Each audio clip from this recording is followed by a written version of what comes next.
Herb Lusk II, the praying tailback.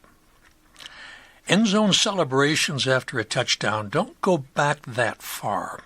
In 1965, New York Giants wide receiver Homer Jones is credited as the first player to throw the ball onto the field. He called it a spike. In 1969, Elmo Wright, a junior wide receiver for the University of Houston, began to celebrate his touchdown receptions with a celebratory end zone dance.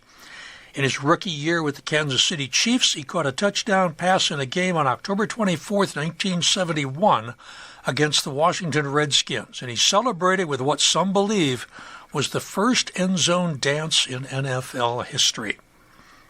It was a Friday night in Philadelphia in August 1977. Herb Lusk, tailback for the Eagles, snagged an easy toss from quarterback Ron Jaworski, tucked the football into the crook of his arm, slipped between a knot of players on his left, and sprinted 70 yards down the field to score a fourth-quarter touchdown. Then in the end zone, in front of 48,000 yelling fans, he got down on one knee and he prayed. According to the official record keepers, he was the first to do that in the National Football League. He bowed his head and said, "Thank you, Jesus," and that was history. Lusk insisted to the end of his life that that was not the most important day of his professional football career.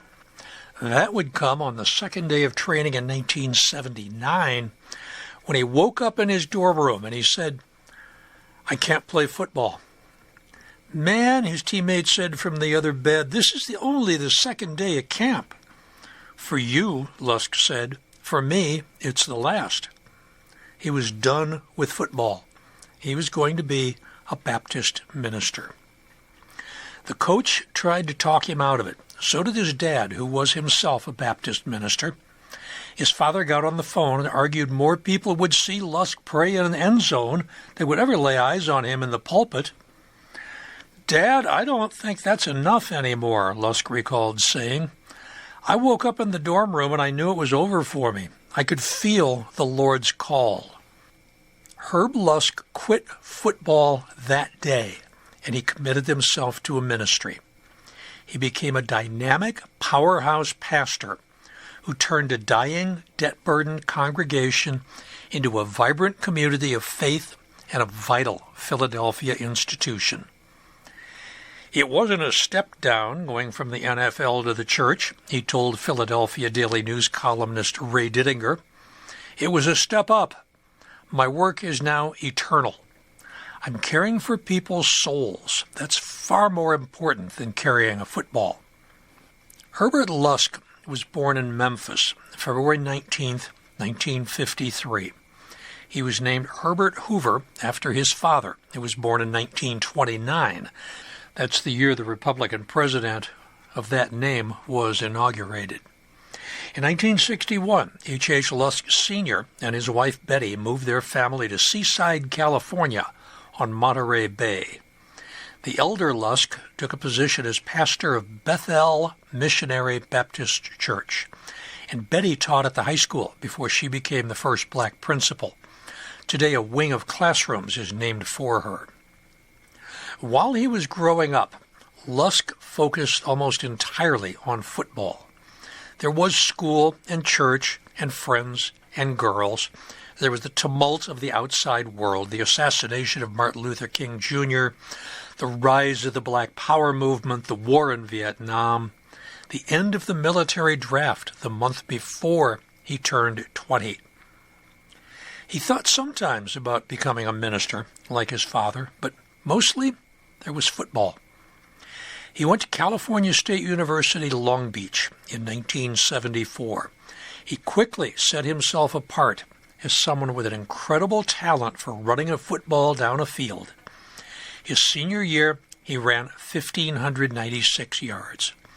Lusk led the Pacific Coast College League in rushing yards, rushing attempts, rushing touchdowns, yards from scrimmage, touchdowns from scrimmage, and overall touchdowns. That same year, he started to kneel in prayer after each touchdown. He got the nickname for it, the praying tailback. He said that sometimes at school the next day a student would ask if he really believed in God, and it gave him a chance to witness for the gospel. End zone celebrations were controversial in the 1970s. The NCAA banned spiking the ball. That's what led to the touchdown dances in college, which bled over into professional football. In fact, some fans booed the first time they saw wide receiver Elmo Wright high-stepping in a game between the Chiefs and the Houston Oilers. Wright is considered the father of the end zone dance. And as it became more common, white sports columnists wrote derisively about, quote, those jitterbug dances ruining the spirit of the game. And in recent years, kneeling on the field in protest, Colin Kaepernick, or prayer, Tim Tebow, has attracted a lot of attention. It's generated endless arguments between fans. When Lusk did it, though, people just thought it seemed like, well, it was something that Herbert would do. One teammate later said, I don't remember it as shocking or anything like that. We just took it as, oh, that's Herb. We knew he was a religious man. That's who he was. Lusk went pro in 1976. He was drafted by the Eagles in the 10th round. He didn't score any touchdowns that first year, and his most memorable play was a game-losing fumble. But then, in 77, when the quarterback called toss 48 in the game against the Giants, he ran those 70 yards and he finally made a touchdown. A few sports reporters asked him about the prayers afterwards. Why hadn't they seen him do that before? He told them he hadn't had the opportunity. I wasn't trying to draw attention to myself. This was just a moment between me and God. All I say is, thank you. He knows what the thanks is for. We've been conversing a long, long time. Lusk quit 2 years later when he felt God tell him it was time. He said he really was tempted to stay, but he knew that he couldn't. He was ordained at First African Baptist Church in Philadelphia in 1980. He became an associate minister. He went back to school. He studied for Master of Divinity at Reformed Episcopal Theological Seminary, which was in nearby Orland, Pennsylvania. That had been founded in 1879. He took a steep pay cut, but he said it was okay because of the faithful support of his wife, Vicki Vickers, a former Ebony magazine model who grew up 3 blocks from Lusk and attended his father's church. On the afternoon of the evening that Herb and Vicki were married, he found himself alone in the Eagles' locker room with his left foot shoved in a cold compression boot to deal with a severe ankle sprain. It was only during summer training camp that he had decided the time was right for the two of them to get married. A newspaper made light of his situation, asked him if he had cold feet, and said that he was the only fourth string back in the league to nail down a lifetime contract with a no-cut clause.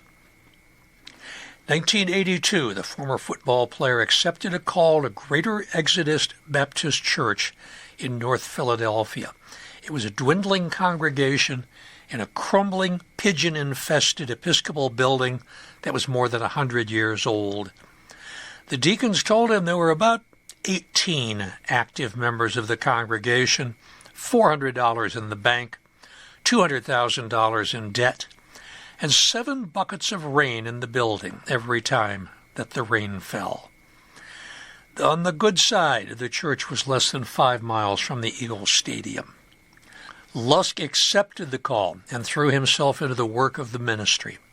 I'm the pastor, the administrator, and the janitor. We're not exactly overstaffed. With his energy and commitment and God's blessing, the church slowly grew. By the early 1990s, he could count on about 500 people showing up to Sunday services, and some of the people in the pews were familiar faces from his old team. Regular attendees included Reggie White, Randall Cunningham, Seth Joyner, Herschel Walker, and many other football players. He helped them find ways to make their success seem meaningful, and with their financial support, launched numerous social programs to care for Philadelphia's poor. In 1993, the church gave away $18,000 of food at Christmas. Reggie White commented, "People talk about running backs and quarterbacks having vision of the field. He had a vision of life." Reggie White was, of course, the Minister of Defense and followed in the footsteps of Lusk. He became an ordained preacher after his football career. Lusk once explained that for his church, the main focus was Jesus, but, quote, "It's hard to talk to a person about Jesus when they're hungry or when they're depressed or when they don't have a job." He started a nonprofit, People for People, to help alleviate poverty. He solicited donations from major corporations, and he received support from PNC Bank, Coca-Cola, and Microsoft. The nonprofit took over the former traffic court building and started a charter school, a daycare, a youth mentoring program, several job training programs, and a community events center. There was also a summer reading program, after-school care, and even a community development credit union. Lusk personally pushed CEOs to each support 5 families on welfare. And one year, the nonprofit organized a banking camp to teach inner-city children about banking with the financial sponsorship of Penn Mutual. Lusk's attitude about asking for money was, "As long as I don't have to compromise the gospel, I'll play the game." His inventive efforts to care for the people caught the attention of compassionate conservatives who hoped to reform government welfare programs through public-private partnerships. World magazine editor Marvin Olasky, who coined the term compassionate conservative, said that Lusk was a vision of the future, and President George W. Bush called him a general in the Army of Compassion. In 2000, Lusk was invited to speak at the Republican National Convention at First Union Center in Philadelphia. Now it's called the Wells Fargo Center. He backed Bush for president. He gave a rousing speech supporting faith-based initiatives and putting faith to action. After Bush was elected, Lusk became one of the advisors of the program. His People for People program received $1.44 million in government funds to support the work that they were doing and expand with a housing program, a community technology center, and another mentoring program. Left-wing commentators cried foul. They argued this violated the separation of church and state. Lusk was trading his religious authority for cash. Black people also criticized Lusk, saying he was being used by the Republican Party. Lusk laughed them off. He continued to preach. He grew the church to about 2,000, and he developed new ways to help the community. Insiders in Philadelphia politics said whether they agreed with him or not, they could not deny that Lusk was effective. Maurice Floyd, a former city commissioner and well-known political consultant, said, "People were always talking about the programs they were going to start in North Philly, and almost none of them ever did. Reverend Lusk was different. When he said he was going to do something, he actually did it." Philadelphia Magazine called him the driving force behind some of the most effective social service programs in the city. But for most, Lusk's politics wasn't what they remembered. They remembered him as the man who raced 70 yards in 1977 and then prayed in the end zone. When other players started doing that, he began getting occasional calls from reporters who wanted him to recall that day. He obliged when he could. Lusk died at home with cancer in 2022. He was survived by his mother, Betty, his wife, Vicky, daughters Donwell Cedric and Leah David, and his son, Herbert Lusk III, who also became a minister. A few weeks before he died, Herb had been interviewed for the Deseret News. Interviewer: "The first prayer after a touchdown, did you plan it or was it spontaneous?" Reverend Lusk: "It was planned. I made a habit of praying after I scored during my senior year at Long Beach State. When I got to the NFL, I wanted to continue my witness and keep sharing my gratitude. KD, do you remember what you prayed about? HL, my prayers were always the same. It was always, thank you, Jesus. Help me to be a better witness. How did your team react to that first prayer? My teammates were very understanding for the most part. Obviously, you don't get 100% approval, but my teammates were as understanding as I could have ever imagined. My coaches were just worried about how long I held on to the football. You can get a penalty for delay of game. The head coach, Dick Vermeil, is probably one of the best men I ever met in my life other than my father. What about the media? Was there any kind of pushback? Some people pointed out that if I was praying to win, so were my opponents. Which one of us was God going to hear? They didn't realize that for me it wasn't about praying to win. I was always praying to do my best and be a witness when the opportunity presented itself. After 3 seasons, you gave up football to focus on ministry. How did you know it was the time to make that change? I actually called a press conference when I first got to Philadelphia and told them I would play for 3 years and quit. Why 3 years? I don't know. But looking back at my career, I feel like the timing was very important. So I played 3 years. And going into my 4th, I went to training camp. I was tempted to stay. But I knew football was the kind of game you have to love to play. My love for football was waning. My love for teaching and preaching of the gospel just took me over. There was nothing else that I wanted to do. After I quit football, I had to go back to school to finish my undergrad degree and do my master's. The calling was real. It was something that I could not control. This year, you're celebrating 40 years at your church. What are the highlights from your long ministry career? What sticks out to me are the multiple types of ministries that I've been involved in. We've created educational opportunities and provided housing here in Philadelphia and led ministries in Africa, all while bringing people to the Lord Jesus Christ. It's hard to talk to a person about Jesus when they're hungry or when they're depressed or when they don't have a job. So we've developed a holistic ministry. Obviously, the main focus is Jesus, but we're concerned about the whole man, not the soul man. You've also counseled presidents, and you've met Pope Francis, so I'm impressed that you bring up quieter moments of ministry when asked to reflect on your career. To be with the Pope or counsel the president, those things for me were like football. They were opportunities to tell more people about my relationship with Jesus. I'm glad I played football, and it was fun. But now that I've been working with the Eagles as a chaplain now for about 25 years, what I really like is talking to the guys about life after football and how wonderful it can be. Tell me more about being a chaplain for the Eagles. What else do you talk to the players about?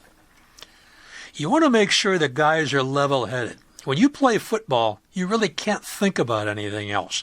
People in the world are getting murdered or going hungry. But you're so focused on football and getting ready for the next game. I'm always trying to make sure they understand there's a world out there with lots of things going on, and they should get involved in it. Also, I tell them that preparations for life after football isn't just about how much money you have. You also have to figure out what you plan on doing. I have friends who still haven't figured it out, and it's been more than 40 years. I like to say that football can be a blessing or it can be a curse. Let it bless you, not curse you. What was it like when the Eagles won the Super Bowl in 2018? Oh, that was wonderful. I have a Super Bowl ring now, and I didn't get it playing. I got it praying. Coach Doug Peterson was and is a very good man, and I wish him the best down in Florida with his new team. I'm also really pulling for Carson Wentz. Hopefully in Washington he'll find a home. We talked earlier about people wrongly assuming you were praying to win. What else do you think people misunderstand about the role of religion in sports? We talked earlier about people wrongly assuming you were praying to win. What else do you think people misunderstand about the role of religion in sports? I think people have a misconception that religion doesn't belong in sports. There are people who have said, wait a minute, are we playing football or are we in church? My answer to that is we do nothing without Christ. We do nothing without our faith. We take it everywhere with us. Reverend Herbert Lusk is interred in the Pine Terrace Mausoleum at West Laurel Hill Cemetery in Ballackinwood.